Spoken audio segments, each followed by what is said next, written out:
Now I'd like to introduce today's speaker.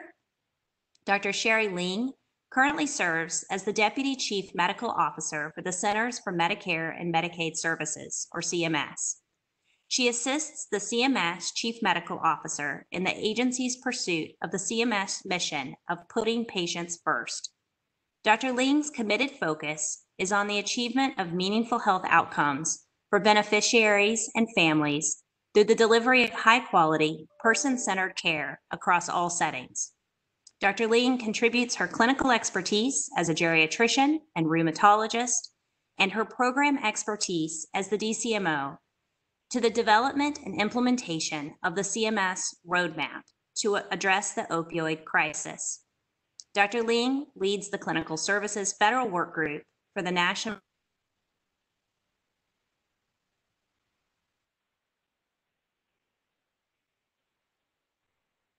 CMS and additional stress resistance to bacteria, and also contributed to the Cancer Moonshot Initiative under the previous administration. Her clinical focus and scientific interest is in the care of persons with dementia, multiple chronic conditions, and functional limitations. We will also be joined by two discussants on today's webinar. Dr. Nathan Boucher of Duke University is one of the current Aging Initiative MCC scholars, and Barbara Kiewicz of Stanford Healthcare and Sutter Health is a representative from the Aging Initiative Patient Caregiver Advisory Panel. With that, I am going to turn it over to our speaker, Dr. Lee.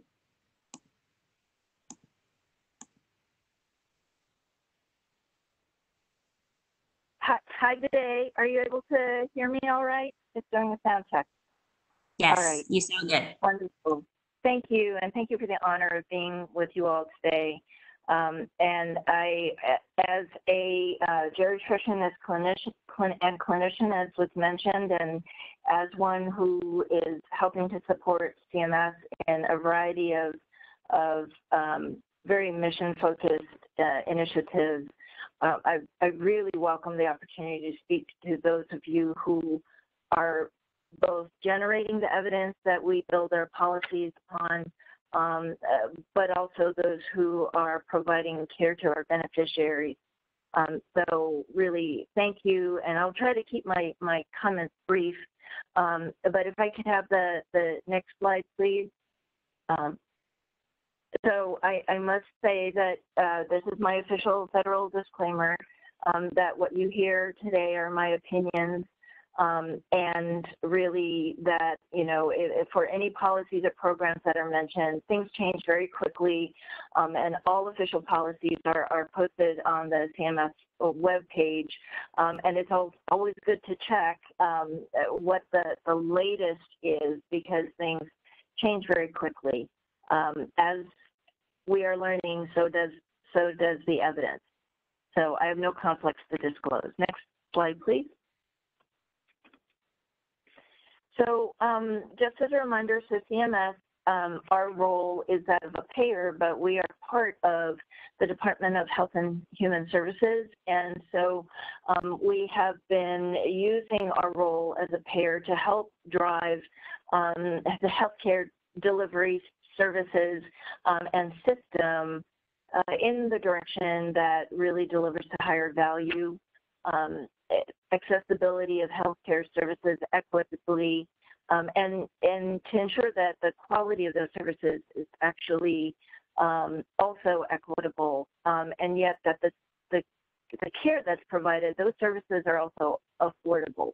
And all this is also available for public consumption, and that we believe our stakeholders, our beneficiaries, your patients, your subjects, your research subjects, really can utilize information in the public domain to really understand the care and services that they receive, what they mean, what the trade-offs are, and also that all of this information can speak to what are the needs that the treatments and services are meant to deliver to. And we support innovation in being clear about what the services are meant to do, which is to improve health outcomes for those who we serve. So we're part of the HHS initiative, but our role is primarily that of a payer, and optimally to be able to pay for value and to drive improvement that delivers higher value care. So next slide, please. So we have an enormous number of beneficiaries who are coming online each day, and our health system needs to be prepared to be able to provide care and services to our beneficiaries. And again, care that is of high value is of incredible importance to us.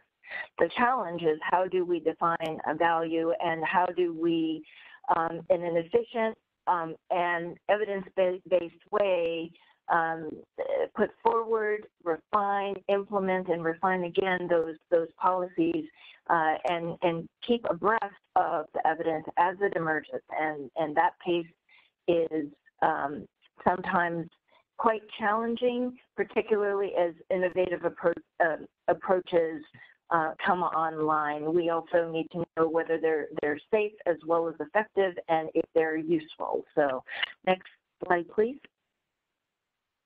So our role as a payer, we touch upon approximately 1 in 3 Americans across this country, and that stands not only, this is an aging population, so aging as it applies throughout the lifespan, although, you know, in Medicare, our beneficiaries are defined by age.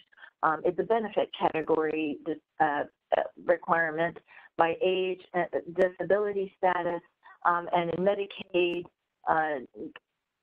disability, and also financial criteria, and those who are dually eligible, who meet criteria for both benefit categories, Medicare and Medicaid. And we also recognize that a growing proportion of our beneficiaries are actually tri-eligible, so also our veterans, and we thank them for their service. Next slide, please. So one of the challenges that we have, and this slide keeps, every time I update this is a snapshot based on claims data, a cross-sectional look on the fee-for-service beneficiaries. Each time I update this, the slide becomes more and more purple. And what is purple depicted on the slide is the proportion of beneficiaries that have 5 or more other conditions, in addition to the target condition that appears on the y-axis here. So as you can see, if we focus on heart failure as an example, about 2% of the population has just heart failure. And more than 60%, probably 65%, actually have 5 or more conditions in addition to heart failure. So this is a snapshot of the complexity of our beneficiary population, the prevalence of multimorbidity, and as you all know, these have not only independent but potentially synergistic effects on outcomes. And so therefore, we are extremely interested in what are some of the outcomes that are meaningful for our programs and policies, and therefore the evidence and science that you all put forward. What are those outcomes that might be relevant and important to the people who we serve who have not only one condition, but multiple conditions? So I really appreciate having the opportunity to address you today. Next slide, please. So with our CMS strategy, we focus on improving our health outcomes for our beneficiaries, but we also have 4 strategies, including really being able to empower our patients or beneficiaries together with their clinicians to make decisions about the health care. And again, having the evidence and information at their fingertips is really an important part of some of our efforts. We also have been ushering in state flexibilities and local leadership, recognizing that you know, there's incredible variability across the country, not only about the type of conditions and the complexity of the populations, but also the care and services that are available. And because we're a payer, we also support efforts which speak to affordability. And as part of our efforts, really, again, as I previously mentioned, desire equity and accessibility to care and services that actually meaningfully improve health outcomes for our beneficiaries across the age spectrum, and of course improving customer service. And that is the opinions of our beneficiaries and also the clinicians and health systems and providers who we rely upon to provide the care and services that CMS as a payer pays for. Next slide, please. So we have, in addition to our strategies, we have strategic priorities, and for 2020, you can see how these 16 different priorities are quite a variety, including, as I mentioned, information, so price transparency, being able to effectively fight the opioid crisis, and yet still meet the needs of people who have chronic pain as part of that, not only being transparent about prices, but also lowering drug prices, fostering innovation, and all along the outer wheel, key areas of work, including ensuring safety and quality, empowering our beneficiaries with information, and really helping to transform our various programs and policies in a very strategic and evidence-based way. Next slide, please. So when we talk about the evidence and using evidence, translating it into policy, CMS programs and policies come by way of specific authorities that are granted to CMS. So as an example, those of you who are familiar with some of our innovation work, our Innovation Center has a specific authority to test new care and payment models, and likewise through our Center for Medicaid and CHIP Services, and also the Innovation Center, we have authority to test by way of demonstrations and projects and waivers, as well as accelerate innovation, but that is a specific authority. We also have authority to set the minimum care and safety standards for all healthcare facilities that participate in Medicare, that is, get paid by Medicare, and to enforce those expectations across the care continuum, from acute care hospitals to nursing homes, but we don't have conditions of coverage or participation for physicians or clinicians. We do, however, also have payment authorities that are separated by setting, so physicians are paid differently than healthcare providers or facilities, and these rules are published, and all of the expectations and requirements are published at different frequencies depending on the rules. Our payment rules are updated pretty much on an annual basis, and that is all subject to notice and comment, public comment, and what we call rulemaking. So it is the way that we invite the public to view our opinions or suggestions or proposals, and with those public comments that are received, we can then finalize with logical outgrowth from what comes in through public comment to a finalized proposal from proposed to finalized rules. We also have authority to provide technical assistance or quality improvement, and also through the different benefit categories, provide payments not just by setting, but so Part A, hospital and skilled nursing facility services, as an example, home health services, Part D for the drug benefit. So these are all authorities, and as we use the evidence, these are the program and policy levers we look to and ask ourselves, so what is the evidence that we need to know that actually we can utilize and build our policies and refine our policies based on the evidence that you all provide. Next slide, please.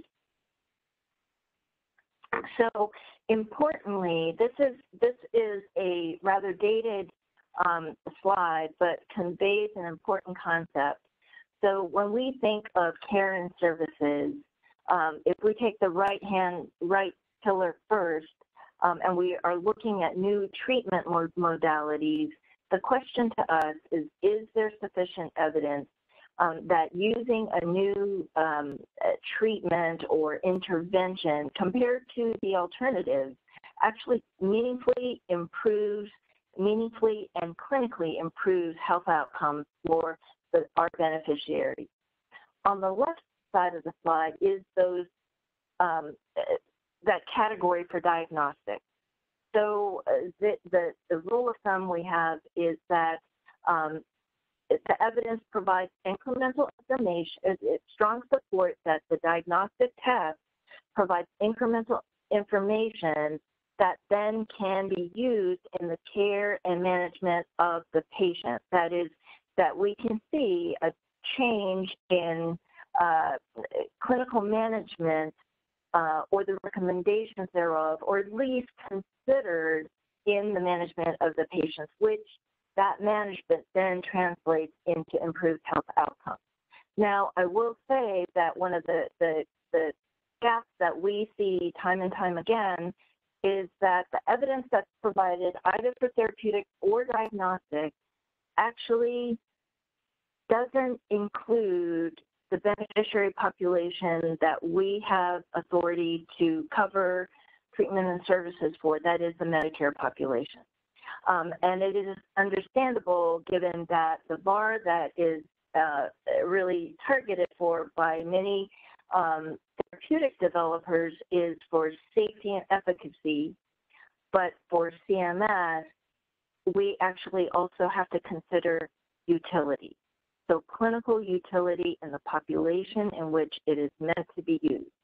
So for older adult patients, we would prefer and at times require that the evidence is directly applicable to the Medicare beneficiary population if it is intended to be used and covered or paid for by Medicare. Next slide, please. So this is the construct of evidence sufficiency, but in addition, the way that coverage determinations are made are either by under local contractor discretion. The Medicare administrative contractors actually pay for the claims on behalf of Medicare, on behalf of CMS, or by way of national coverage determinations where the evidence is deliberated in a public forum according to a statutory time frame and also to meet statutory requirements. Next slide, please. Oh, and at the bottom, evidence gaps remain in older adult populations. So older adults are needed in clinical trials. So bottom line for that slide. Next slide, please. So I mentioned payment, and you know, there are many services that Medicare pays for, Medicaid pays for, that actually are utilized in the care and keeping of older adults. This slide says that some services that can be provided to people with serious illness, but this also applies to the beneficiary population at large. And you can see that it is quite an array that spans that which might be delivered during physician services or outpatient care, and also at the for serious illness, end of life, hospice, and everything in between. So these are payments that are made as fee for service or for each instance. And as you recall, we really are trying to in addition to pay for individual services, think about how do these support improvement in outcomes, or at least stabilization in outcomes, or how do we put this together on the same page as quality? So quality care that achieves you know, better outcomes for a given payment level is a value construct that we've been working on and working hard to implement. Next slide, please. So as we move to value, next slide, please. We have been evolving from, category 1, where it's completely fee-for-service, to a second category, fee-for-service, which has some link to quality and value, to category 3, which is where a large portion of care is delivered through and paid for right now, which is alternative payment models, but still somehow built on or tied into a fee-for-service architecture. And the fourth category, which is about population-based payment. And so this has been the hardest category to try to crest into because of the, it requires data infrastructure and a aggregate measurement of who is in the denominator of the population-based payment. So that has been a bit challenging, but is work in progress. Next slide, please. So one of the programs that we have authority to implement is the quality payment program. On the right side is alternative payment models, as I've mentioned, which could be accountable care organizations would link together care and services over space and time, and alternative payment models, which might knit together a episode that is across acute hospitals to post-acute care, or individual bundles, if you will, of the care and services for individual conditions over time and space. On the left is the merit-based incentive program, which is it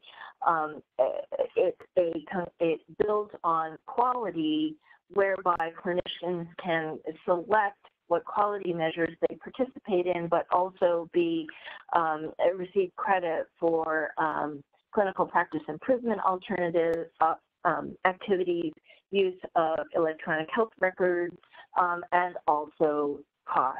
Now, on the right, on the alternative payment models, you notice the word advanced. And advanced means that there is some financial risk that is on the table, whereby the practices stand to gain money if, gain a bonus if money is saved with preservation of quality, which would be optimal, or that they would not be able to gain that bonus payment if either quality sinks or where costs exceed what the average or the expected might be.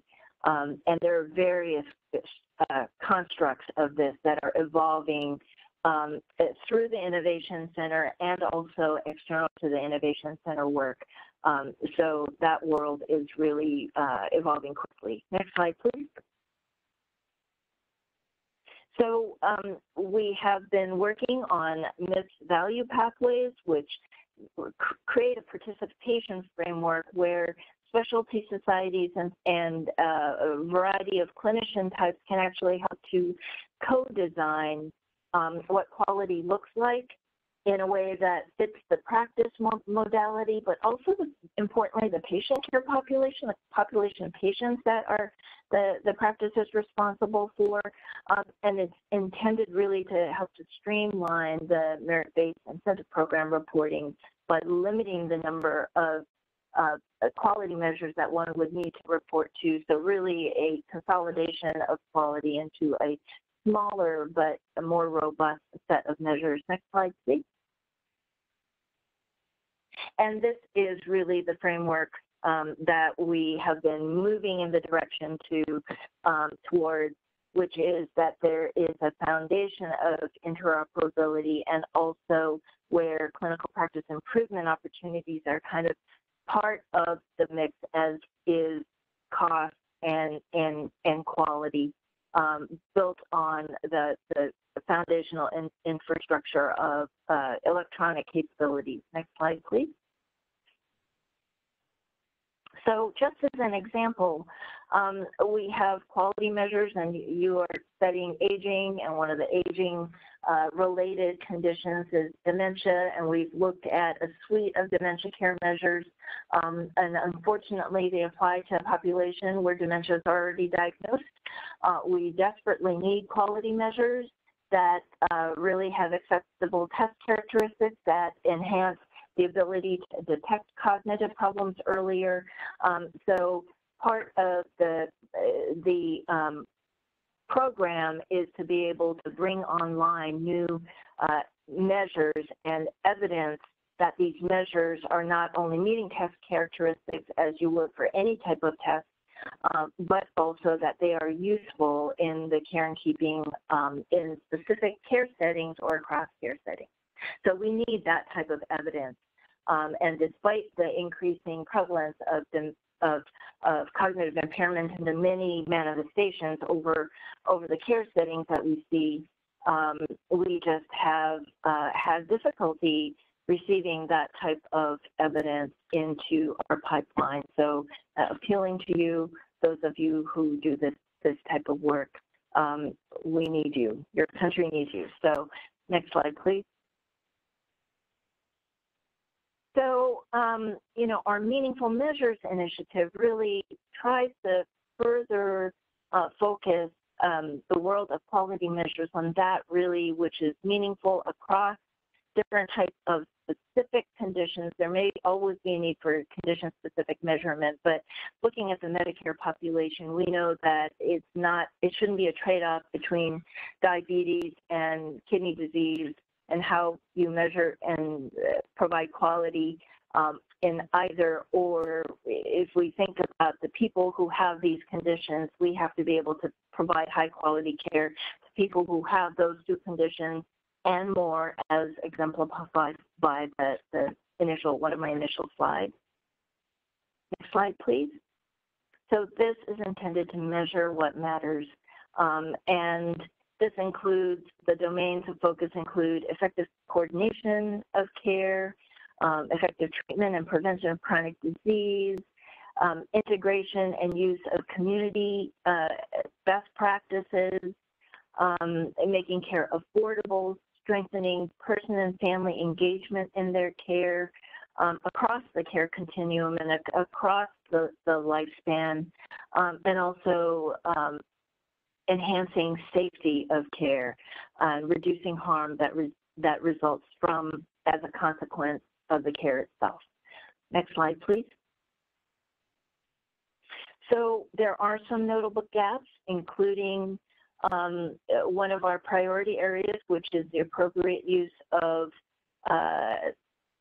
medications, treatments. You can replace the word opioids with other potential therapeutics to effectively manage pain and manage pain safely, avoid harm. We would welcome the addition of new nursing home safety measures, interoperability and care transition measures that go beyond our administrative means of knowing when people are admitted, readmitted, perhaps, you know, some of the measures of avoidable such events, the appropriate use of care and services, and importantly, patient-reported outcome measures. Next slide, please. So in addition, we really would like to advance electronic sources for data collection.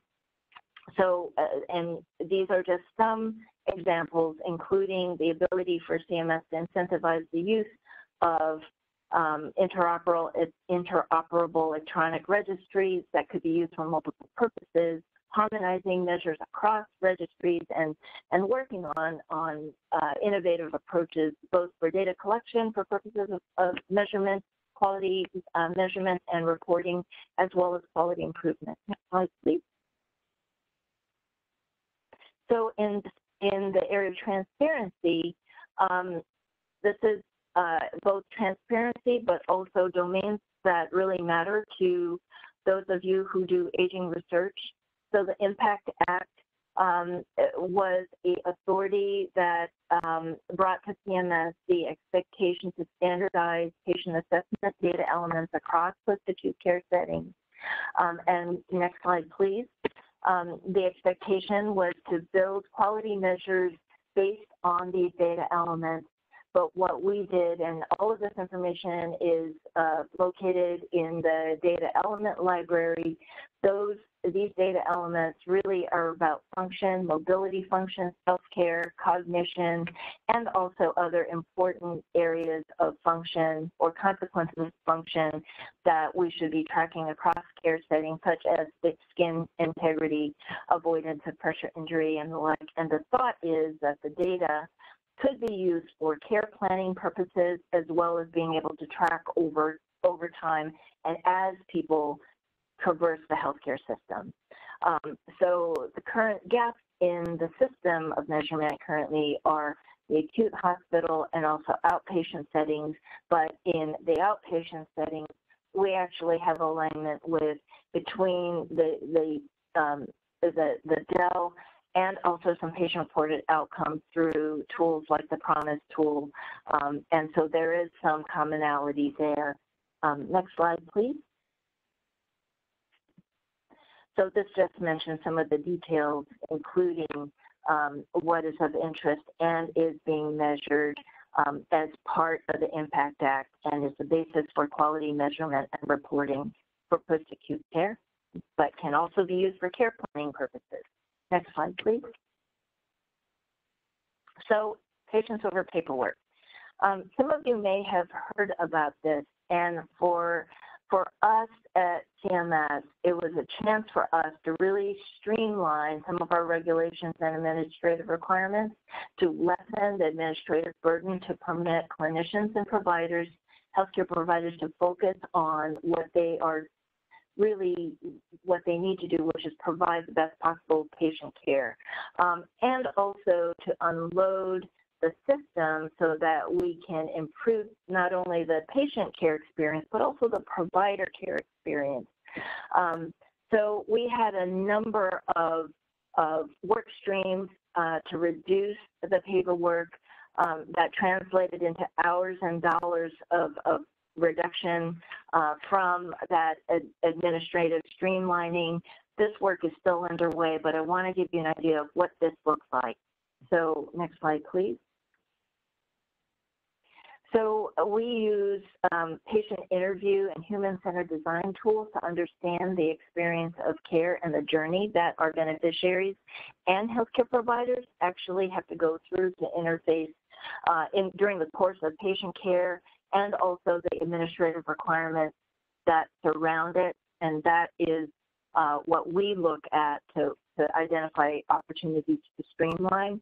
Why this matters is because as you are creating the evidence, it is not too soon to think about how is that evidence going to be used in in care delivery, and what does it mean, what kind of fidelity do you need in order to deliver and traverse that the outcomes delivered through patient care will be similar to what you observe in a scientific setting. So we believe that fidelity is important. So I will just show you a couple of slides here. Next slide, please. And some of what we learned. We studied the clinician experience. We studied the hospital, home health, dialysis facilities, and nursing homes. And also care transitions. What was it like for beneficiaries as they receive care over time and space? Next slide, please. And so how do you choose your care? How do you actually, what is it like when you're paying your bills or receive those bills that are the consequence of the care that you have received? How do you actually keep this all straight? And these are all things that our beneficiaries have said to us. This is what is hard about receiving health care, right? How do we converse and know what goals of care are, and how do we maintain that over time as we interact with different healthcare providers? How do we navigate through the system, and how do we actually implement and have fidelity to the plans that we set with our primary care providers? So we're actually looking at all of this, trying to streamline the processes so that those who are providing care and receiving care can be very aligned and focused on translating the care goals over time. Next slide, please. And likewise, some of the challenges that we see manifest in bunch of workarounds. So we learned that it is hard for people to get their prescribed oxygen, that it's hard for them to get their durable medical equipment. So sometimes what they do is for DMEs or for walkers, a walker, they may just go out and buy it. Or a family member will go out and buy it and gift it, even though they're eligible for it. We find that care coordination or lack thereof has consequences, and that is some of the important work that you do about adverse drug events and avoiding all of that thereof, that it is not as simple as just a prescription written and therefore therapy ensues and all goes well. Many, many impediments. So we are looking at each point in this journey to see how can we improve that which we expect and that we pay for. Next slide. And the final one is, this was actually really important for us. This is the nursing home journey map. We studied nursing homes and interviewed staff to understand what was hard about their care. And some of these lessons that we learned in this journey are actually what we are seeing is what is not going well in the coronavirus pandemic. So some of these lessons learned are not just nice to have for administrative purposes, but we are applying some of what we learned to how can we help the system improve the care that's provided. Next slide, please. So I wanted to end there just to bring full circle that we are not only using the evidence that you all are developing in ways that support programs and policies that CMS has authority to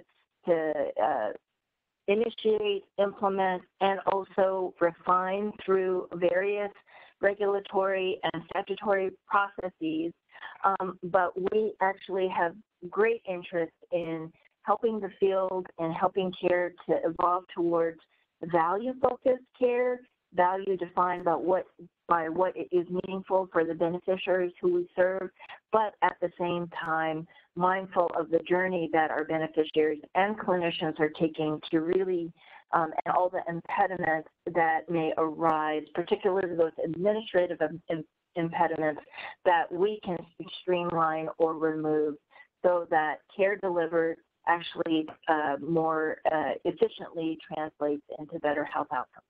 So with that, I will stop and really thank you for the opportunity to be with you and for your attention. Dr. Ling, so much for that excellent talk and really nice overview of all of the work that CMS has done really over the past decade or more that this has been in the works, and it's wonderful to see. I'm going to ask our discussants to start us off with comments or questions.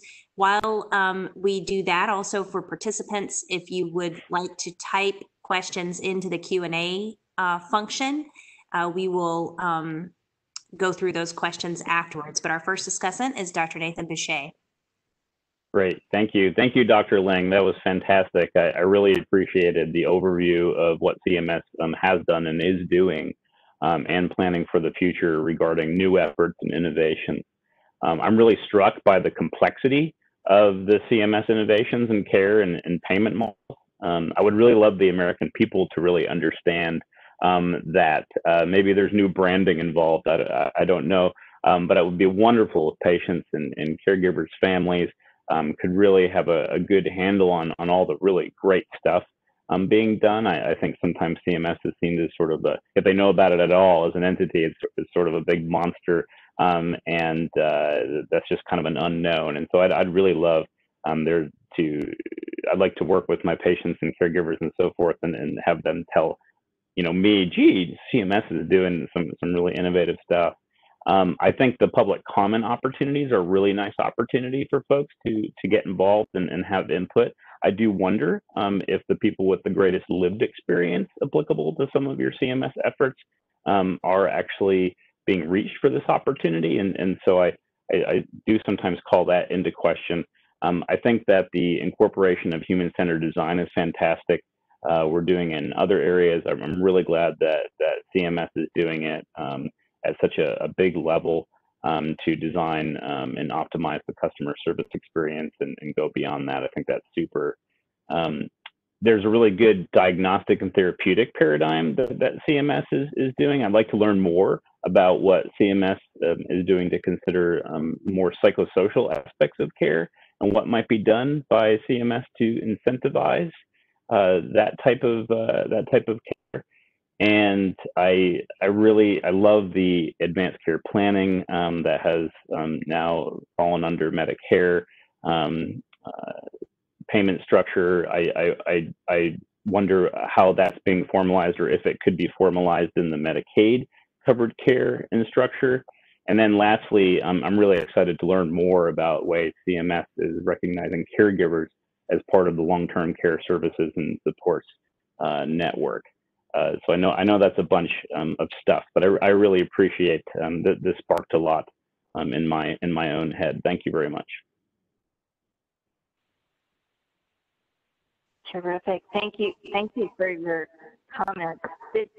I want to say, and I'll just keep this brief because I know Barbara has other comments to make as well, but I don't want to miss the opportunity to say that we really, really value the perspective of the lived experience. And I will say that the products that we make, including our quality measures, look very different when we have people with lived experience as part of the technical expert panel.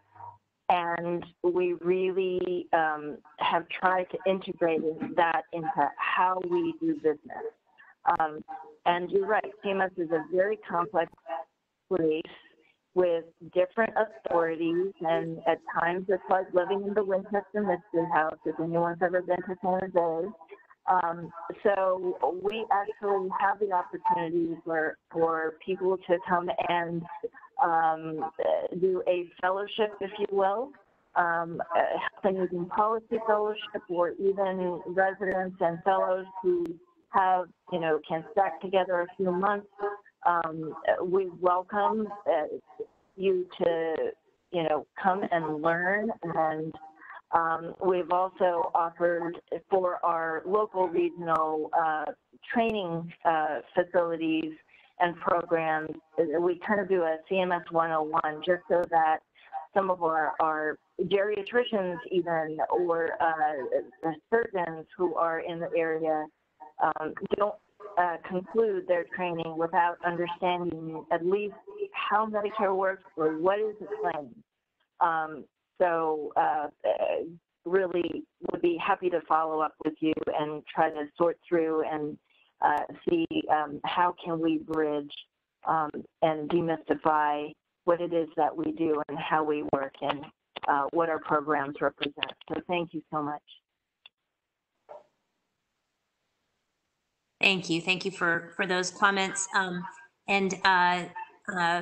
Barbara, I want to invite you to give comments or discussion as well, and I'll ask other panelists to maybe mute during the time that we hear comments from others. I think it will improve the sound quality a little bit.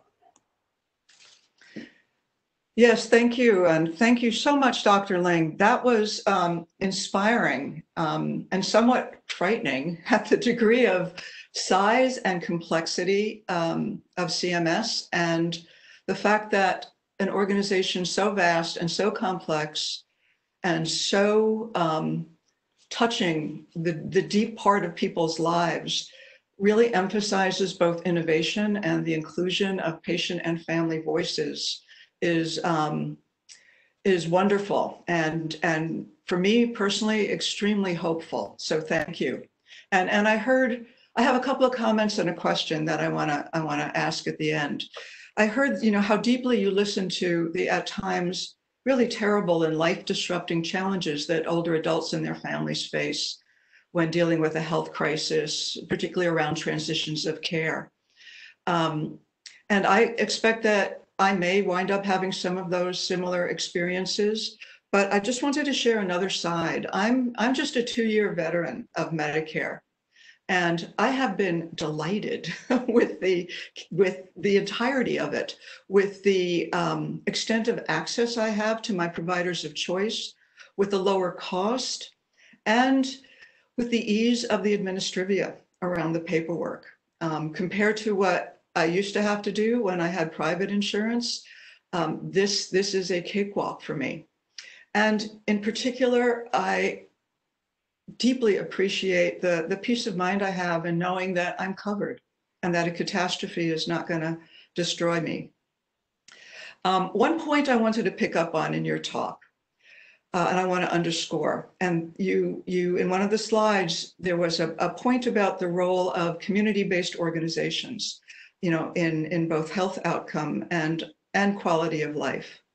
So many of us have family and friends, and some of us don't. And most of us have connections or could possibly have connections with community-based organizations, whether that's, social service centers or community centers or religious groups. And we do know the great physical and cognitive and emotional toll social isolation takes on older adults. And of course, that's just magnified by the realities and the anxieties of this pandemic.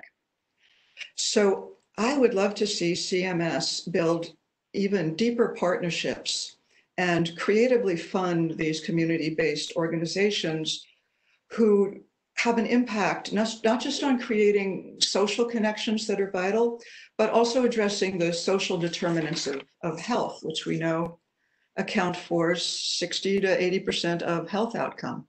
So here's a quick example I wanted to share. And this is in the spirit of innovation, that can lead to improved health outcomes for Medicare population. I'm on the board of an organization called San Francisco Village, which is not a place, it's an intentional community of older San Franciscans, 65 to 105. And we are currently engaged in piloting a partnership with a local hospital with their ACE unit, adult acute care for the elderly. They pay for a 3-month membership in San Francisco Village for discharged patients who are eligible and interested. So this is what that means. Within a day or two, these folks are connected with a volunteer who can pick up medication, drive them to follow-up appointments, get groceries, check in regularly, and most important, stick with them over time and build a trusting and ongoing relationship. So one woman, a pianist, was matched with a young violinist, and they made music together. A poet was matched with a poet, and for a while they wrote together. A 1960s activist was matched with a 2020 Black Lives Matter activist. Some people go for walks, garden together, watch movies. And these older adults can also join neighborhood circles and attend up to 30 different cultural and educational events a month. So now we've moved online, and volunteers are working with elders to help them Zoom and Instacart, and also use telehealth tools and My Health Online kind of tools. And so far, we've seen a reduction in emergency room use in this particular population, and in several instances, a reduction in 30-day readmissions. But from our perspective, even more importantly, we're hearing stories about people finding lifetime friends and developing, a deeper sense of meaning and connection beyond their apartment to a world that's greater than the world that they had before. So I wanted to share those comments, and I had a question.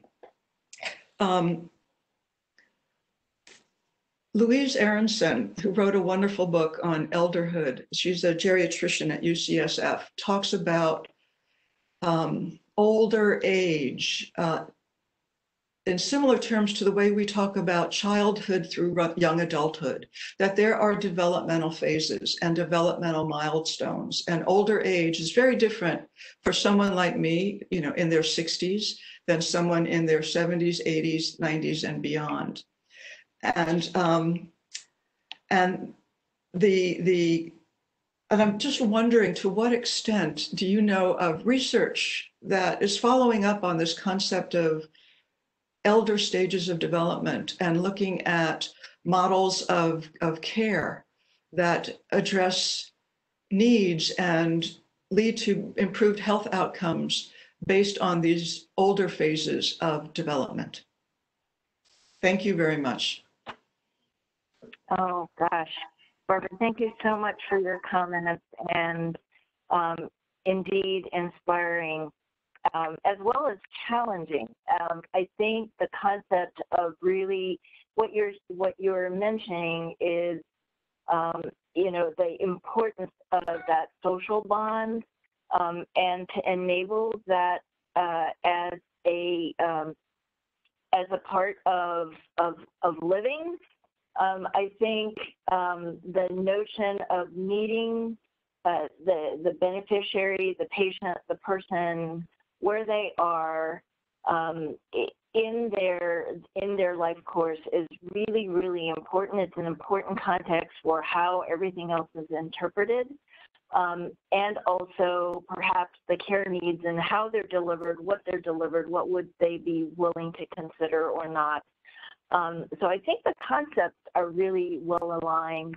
I think what, and this is why alternative payment models and different care models actually are a better fit for holistic care, paying for holistic care than is fee-for-service. One of the challenges that Medicare has is by statute, there are statutorily defined things that can be covered. The management of a illness or an impaired body part. These are statutory words. And it's about, and this is also why dementia care is so hard, because it's not something you can touch, you can see. It is present. It's a filter. It is. It really can make the difference between success and failure, and yet you cannot physically see it. So I think this type of concept, what would be wonderful to be able to translate it into a model of care is if there were not just in the, well, it would be in the design, but what would quality care, how would you define quality of healthcare in this construct? And what would be the cost associated, but also the cost averted? And you really did refer to some of that. But, there's the scientific approach, and then there's translating that scientific approach into what CMS might have authority to address, which would be care and payment models that necessitate the inclusion of quality and cost in the construct. But the principles could align. It's just a matter of adding those elements to what you've described, and you have a defined population that you have already described. So something like that I can see translating into potentially into a model of some type that could be just really mutually beneficial to all involved. And I could imagine, I was smiling as you were speaking, because I was thinking that would be actually a really cool community to be practicing within, because it's about the holistic care of the person. So thank you for your comments and your thoughts. And I took a few, I take notes on my phone because I try to not use paper as much. But you did give me some really great nuggets to follow up on. And Nathan, also the question about advanced care planning and Medicaid and, caregivers, that's also something concept that I will take back, because, for us in Medicare and as caregivers are also our beneficiaries. And the consequences for the burden, and I am a long distance caregiver, and the consequences of that honor, that privilege of being a caregiver has, sometimes it's a trade-off. Well, do I go to get my follow-up checkup and things? I mean, there are things, not sleeping as well because I'm worried. That added stress actually, it's a real thing. So how do we better take care of our caregivers, as well as be able to support them in the work that they do? So again, there's some things that CMS can actually provide payments for, and we took a big step in including caregiver assessment as part of the cognitive impairment billing code. We thought that was really important to require the assessment of how the caregiver is doing as an important step towards what you were asking about. But I did take some notes, and we'll bring that back. So thank you. Thank you, Dr. Ling, and special thanks to our discussants. This is Leah Hanson. We do have some questions from the audience through our Q&A. And a reminder, please continue to submit those. Dr. Ling, the first question is more of a comment, but wondering if you could respond. So Orla Sheehan commented, when you listed gaps and meaningful measures, they would suggest adding measures appropriate for persons receiving home-based medical care. Can you comment on that? Yeah, so thank you very much. And, as we think about care provision, we, because CMS authorities are about paying providers, we tend to think about, care that happens within bricks and mortar. But the principles would apply, and one start towards that is, what we can pay for as post-acute care service is in-home health. Now, that is not the same as home-based care.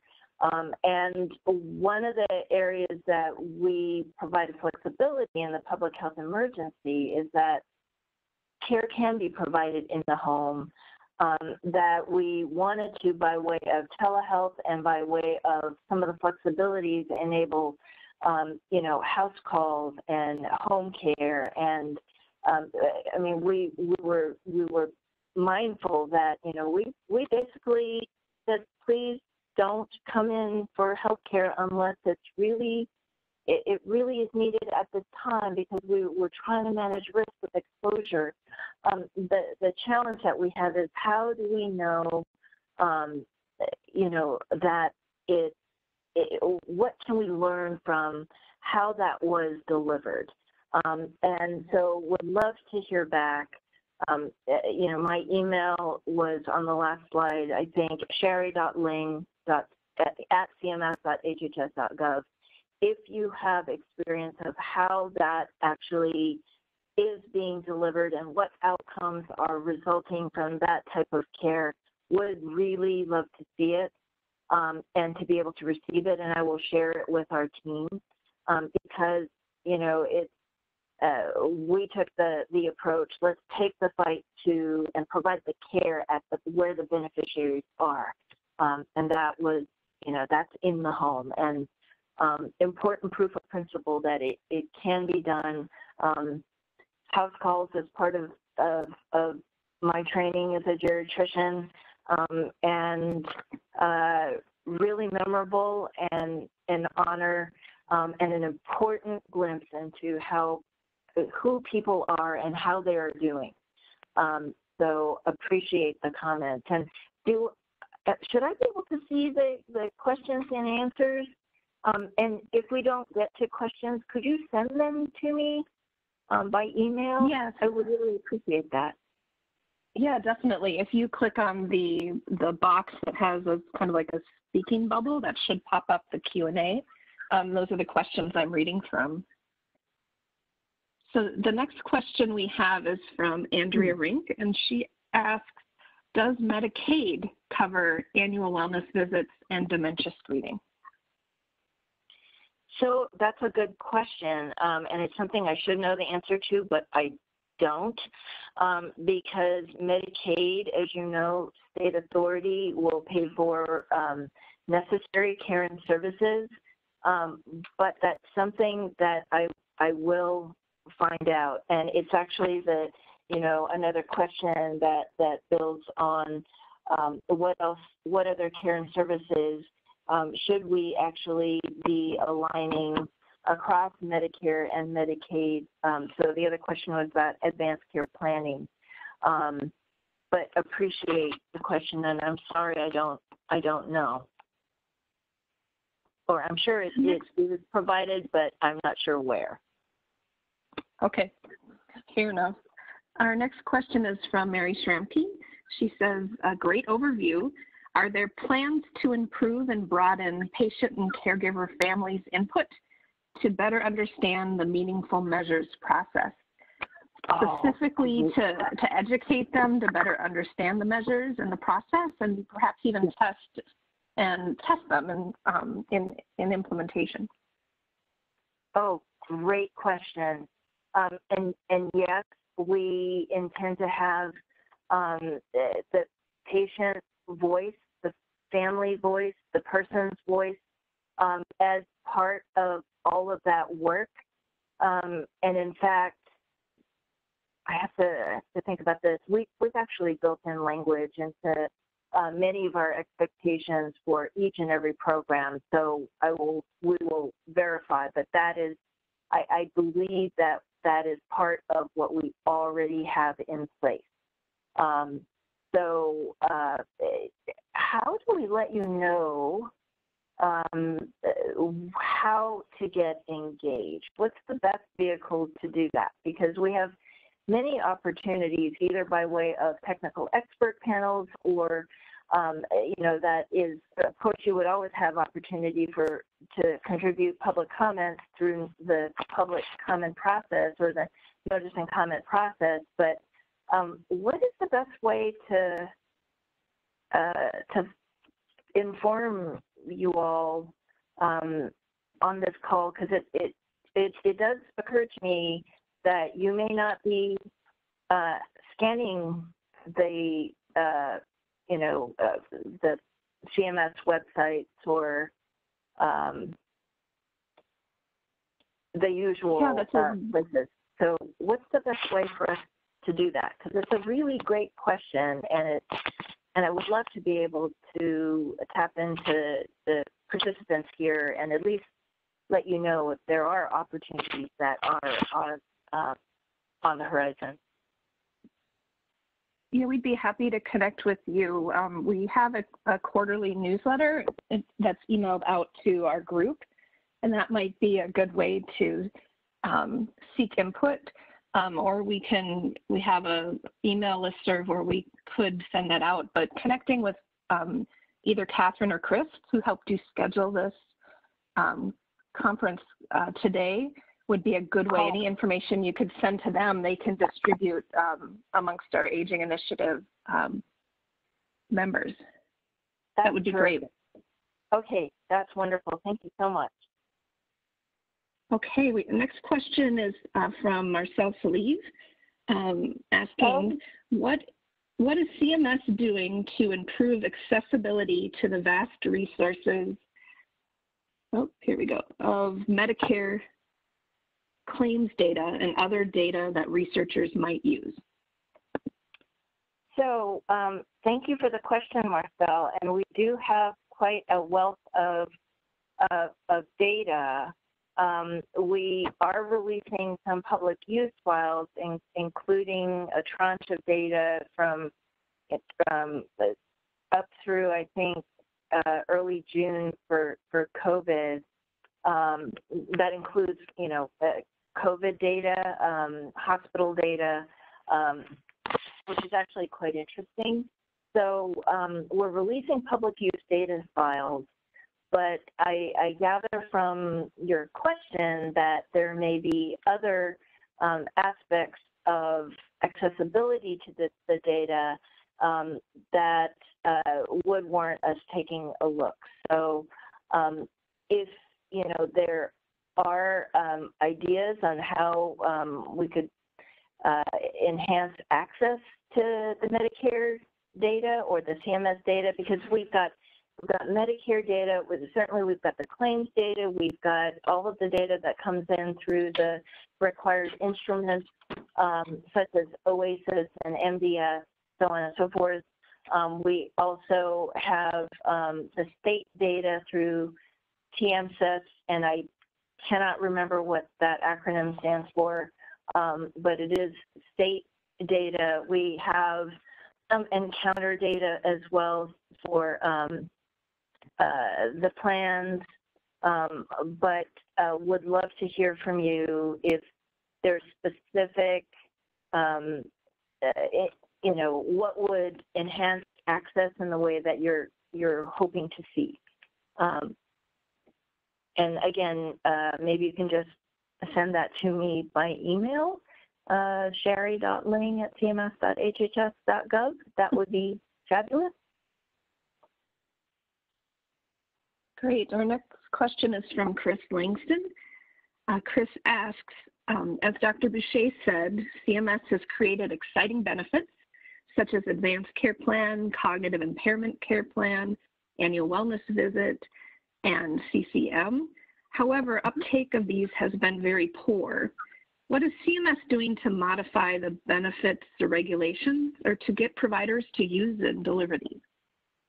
Yeah, really great question. And this is one of the aspects we were looking at to try to understand why benefits that we build the uptake is not as we had hoped. And so part of this is what we are looking at through patients over paperwork. And when we actually look at some of the requirements, we can understand why there are, it's complex. Like it would probably benefit from simplification. So that's one point. Another is how we convey this information that these benefits or these codes are available for use, and how to use them. Our usual route is to include the details in some of our Medicare learning matters documents and products, but that may actually not be where or how it actually would facilitate better uptake at the point of care, or you know, the actual users of these codes. So you know, would love to be able to understand what some of the impediments actually are. I will say that some of these codes, you know, there's a lot in them. We try to be broad and flexible in how they're written, and sometimes, you know, it runs the risk of needing greater clarity or follow-up because it's a little confusing of what we need or who they're applicable to. So, you know, that type of feedback we would, of course, we would really value. So, Chris, thank you for the question, and because we would like the codes that we build to be used with the intent of improving the care that is delivered for our beneficiaries. So, thank you. Chris had a follow-up question about a specific program and asked, the Independence at Home demo seems to have gone quite well. Are there plans to create a permanent benefit? Oh, yes, Chris, that I agree. It has gone well. I actually don't know what the plans are, because that is a question that's under the Innovation Center Authority. But I will make a note of it and follow up with my CMMI colleagues. But point well taken. Very important work. You know, good outcomes, financials, right direction. So I will make a note to myself. But thank you for the reminder.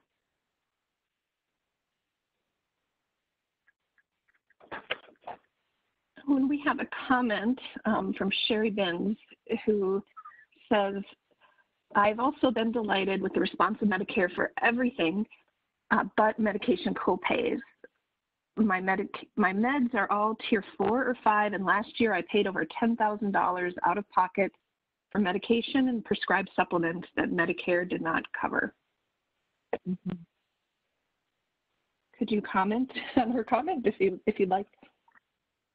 Yeah, so I see the chat now. Is it the same as the comment?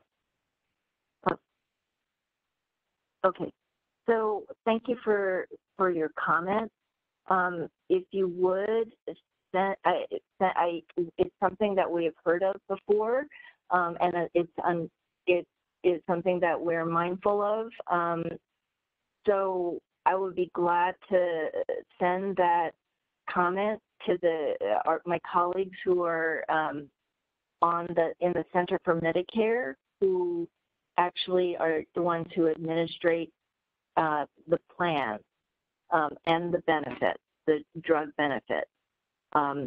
So appreciate it if you would like some follow-up. You can always email me, and I'll make sure your email gets to the right place. Thank you. We have a follow-up comment from Mary Shari M stating, perhaps could you also engage QIN QIOs to notify people of public comment on measures? They could also help translate measure background info, since it is often very technical and not very plain language.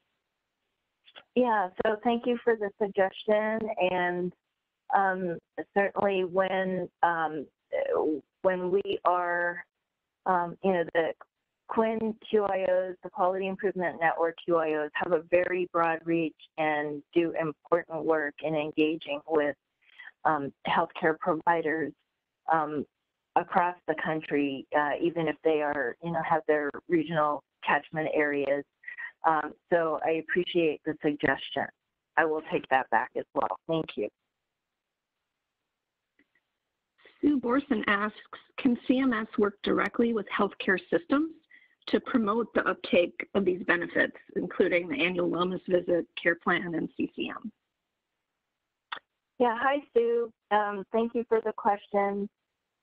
Some of that work happens through the QIN QIOs and other technical assistance that we can provide. I think a first important step is really to understand, and maybe this is what you're alluding to, is understanding the why the uptake is low. And I know, especially if your interest also is encouraging cognitive assessment, I mean, it is a required portion of the annual wellness visit that, annual wellness visit is one such vehicle that can happen through. So, the answer is yes, we can.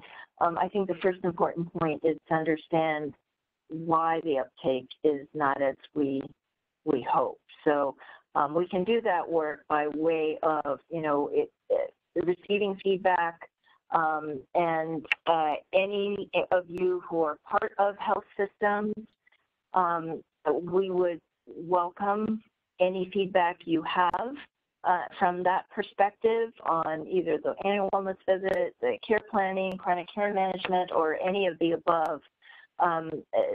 This is information we actually don't have eyes into, but it's important information if we are to improve uptake and to enable that the care and services that are covered then translate into what happens next, which ideally would be better outcomes.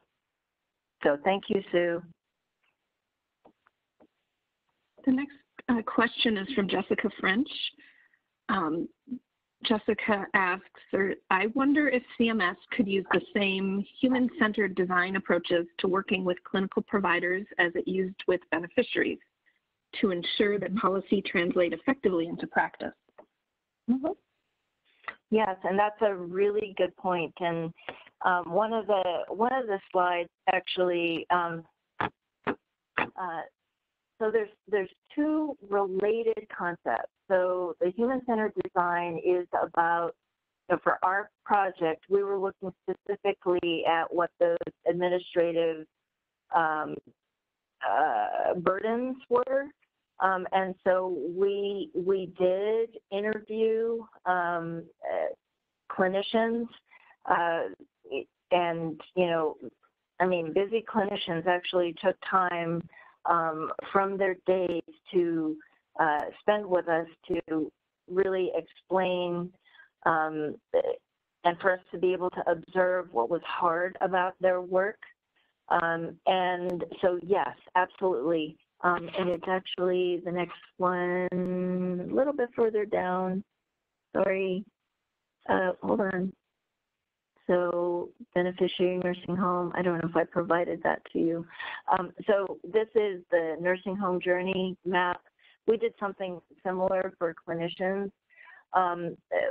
And so the answer is yes, we looked at it from an administrative side, but there's also a workflow side that, you have to then also map out your workflow and ask the question, so how do we gain efficiency in how we do our work?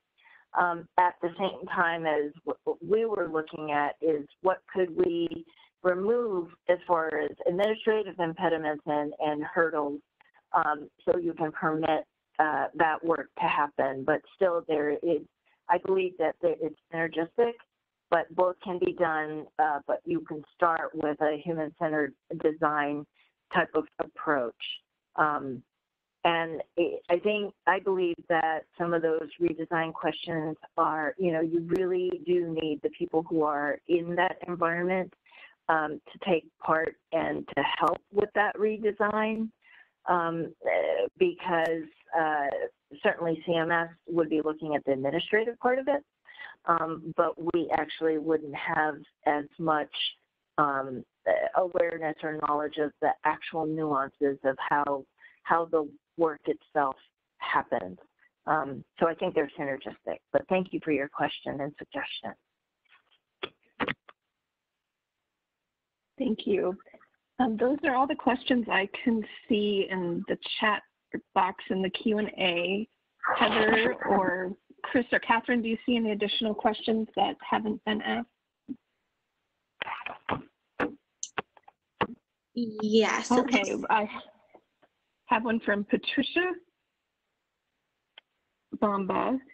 Excelis BCBS was the first health plan to pay trained providers for thoughtful ACP discussions for patients with serious illness. Barriers were that there was not enough time, it wasn't paid, and they weren't trained. They trained with communication skills and workflow improvement.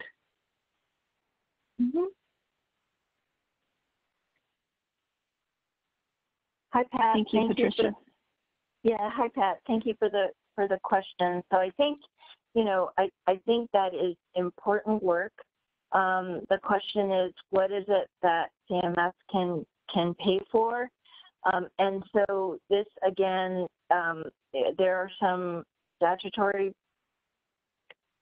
requirements for who CMS can provide payment to directly. And so perhaps that's one of the limiting factors there. However, we do know that, some care models and systems, and you're right, that some of the plans have greater flexibility about what could and who could be paid for what type of services. They would at least have to pay for and cover that which fee-for-service Medicare pays if they're Medicare health plan, but they actually could go beyond and have more flexibility as with Medicaid. So perhaps that is a step in the right direction.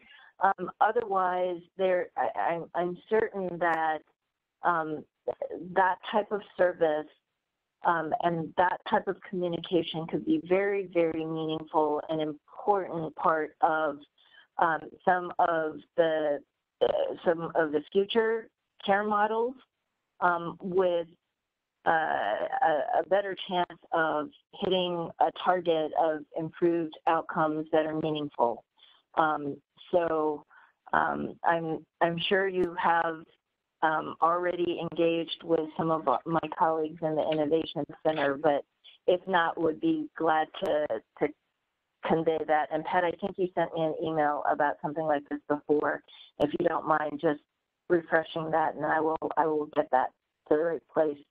Thank you so much, Pat. We have a question from the discussant, Barbara Kivowitz.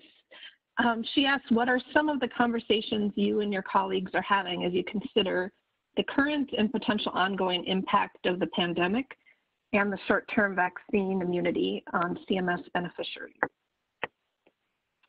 So, we have been crazy busy, really, using CMS authorities to help to really solve problems that have arisen as a consequence of the SARS-CoV pandemic. So COVID-19 is really hitting our beneficiaries hard, both those who reside in nursing homes and, in close proximity, other congregate living situations, and those who actually even are living in the community but doing their best to stay out of harm's way, and as a consequence, may not be coming in to receive the care that they need, or no doubt are suffering from the isolation that, it's recommended, social distancing and transmission breaks precautions, and that translates for many into social isolation. So, we have been really looking at and using every authority that we have, every flexibility that we could conceive of, and that we have authority to utilize to ensure that we can provide access to the needed care and services, and that the healthcare providers in health systems across the country have the flexibilities to provide the care and services that are really what our beneficiaries need, and so that's what we have been doing.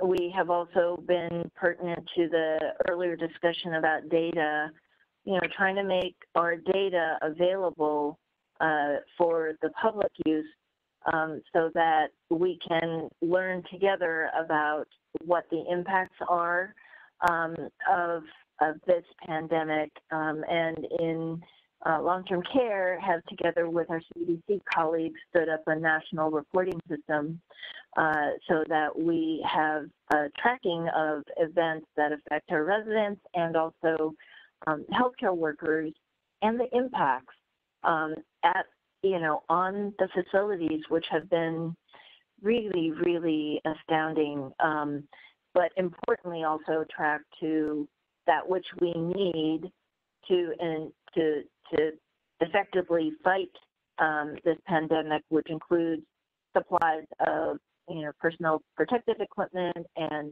testing supplies.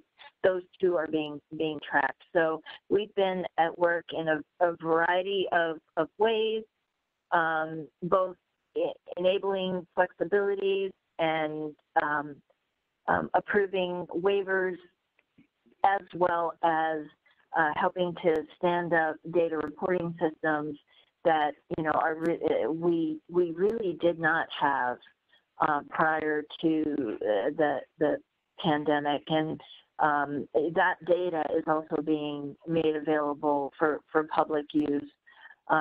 So we recognize, and we are hopeful that we will be, with all that we've done, that we will be better prepared, and that we can learn our way through this together. So I really appreciate your question. So thank you. Well, and a big thanks to you and your colleagues for working so hard to address this unprecedented pandemic. We have reached the end of our time together, and wanted to extend another thank you, Dr. Ling, for an excellent presentation and such a stimulating conversation. A big thanks to our discussants, Dr. Boucher and Barbara Kiewicz. Thanks for our audience for all of your great questions. The recording for the webinar will be posted soon on the Aging Initiative website. As you sign off, you'll be prompted to complete a very brief survey regarding any thoughts or opinions you had about today's webinar. We'd really appreciate your feedback. Thanks to everyone, and have a great rest of your day.